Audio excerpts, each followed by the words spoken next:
Sejam todos bem-vindos ao canal Espiritismo para Iniciantes. Eu sou Ricardo Honório e o nosso papo de hoje é sobre vampirismo. Você já ouviu falar disso? Existe mesmo a possibilidade de alguém, encarnado ou desencarnado, vampirizar alguém? Vamos falar sobre isso logo após a nossa vinheta.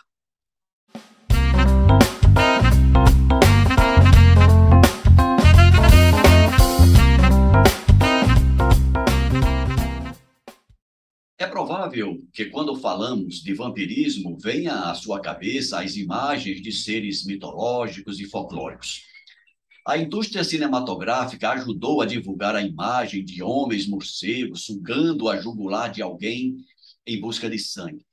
Mas tudo isso é coisa de cinema. O vampirismo de que falamos refere-se ao processo de parasitismo psíquico que envolve o agente ativo, o vampirizador, e um outro agente passivo, o vampirizado, normalmente formando uma relação simbiótica que, no médio e longo prazos, se verifica extremamente maléfica para ambos. Talvez o termo vampirismo possa soar como um exagero no que se refere ao intercâmbio entre a nossa realidade material e espiritual. Entretanto, a doutrina espírita, por intermédio da questão 459 do Livro dos Espíritos, nos esclarece as consistentes relações que permeiam essas duas realidades, quando afirma que os espíritos influenciam nossas vidas muito mais do que imaginamos, e que, na maioria das vezes, são eles que nos conduzem. Apesar de Kardec não ter mencionado os termos vampirismo e parasitismo psíquico, esse processo está inserido na classe das obsessões, quais sejam a obsessão simples, a fascinação e a subjugação ou possessão. Mas isso é matéria para outro vídeo. Martins Peralva, no capítulo 13 do livro Estudando a Mediunidade, nos diz que o vampirismo é a ação pela qual espíritos involuídos, ignorantes ou maldosos, arraigados às paixões inferiores, se imantam à organização psicofísica de encarnados e desencarnados para sugar sua substância vital. Lembrando que o que Martins Peralva chama de organização psicofísica nada mais é do que o nosso perispírito. José Herculano Pires, na página 12 do livro Vampirismo, nos diz que o vampirismo é um dos elementos que mais profundamente ameaça a estrutura física e espiritual do ser humano. Nesse sentido, Herculano Pires afirma que o vampirismo é a atuação consciente de um ser sobre outro, no sentido de deformar os sentimentos e as ideias, de conturbar a mente e levar o indivíduo a práticas e atitudes contrárias ao seu ambiente, ao seu equilíbrio orgânico e psíquico. O processo geralmente se inicia de forma quase imperceptível para o vampirizado. A entidade espiritual parasitária vai lentamente se ajustando ao perispírito do parasitado e ambos passam a viver em sintonia.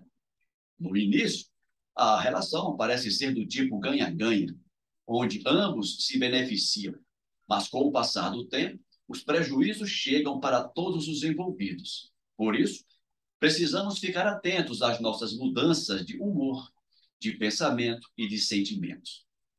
Como exemplo de possíveis casos de parasitismo espiritual, Herculano Pires cita as pessoas extremamente dependentes, excessivamente tímidas, desanimadas, inaptas para a vida normal, dentre outros.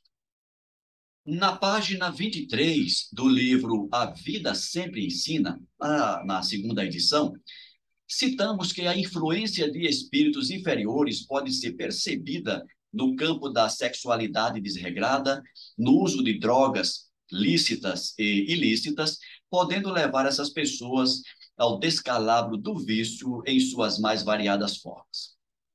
Herculano Pires explica ainda que os casos de vampirismo muitas vezes têm suas causas em processos kármicos, originados por associações não muito corretas e até criminosas em encarnações anteriores, e que os recursos para o auxílio a ambos, parasita e parasitado, estão nos passes espíritas, na frequência regular às reuniões mediúnicas, no estudo e na leitura dos livros espíritas, na prática da prece diária em favor do parasita, dentre outros. Considerando que os processos de vampirização se dão geralmente com a anuência direta ou indireta do vampirizado, Herculano Pires lembra que o vampirismo é um fenômeno típico das relações interpessoais e que sua ação não é privativa dos espíritos desencarnados. Para o Herculano Pires, pode ser considerada vampiro toda pessoa que incorrer na desarmonia de alguém, ou seja, o sacerdote que fanatiza o crente e o submete às suas exigências, o demagogo político que fascina os adeptos de suas ideias, o espírita ou médium que fascina os ingênuos com a falsificação de poderes que não possui, todo aquele que se utiliza de sua boa aparência, de sua lábia para galantear e se apossar da afeição de mulheres inseguras para explorá-las, tudo isso são exemplos de atitudes vampirescas praticadas por espíritos encarnados sobre outros encarnados. E bem, vamos ficando por aqui. Mas o assunto é sério e exige muito estudo para que se entenda as reais causas e consequências dos processos de vampirização e parasitismo psíquico. Espero que tenham gostado. E se gostou, inscreva-se no canal, deixe o seu like, o seu comentário e não esqueça de acionar o sininho para receber as próximas publicações. E nos ajude a divulgar o Espiritismo. Afinal, a maior caridade que se faz da doutrina espírita é a sua divulgação. Forte abraço e até o próximo vídeo.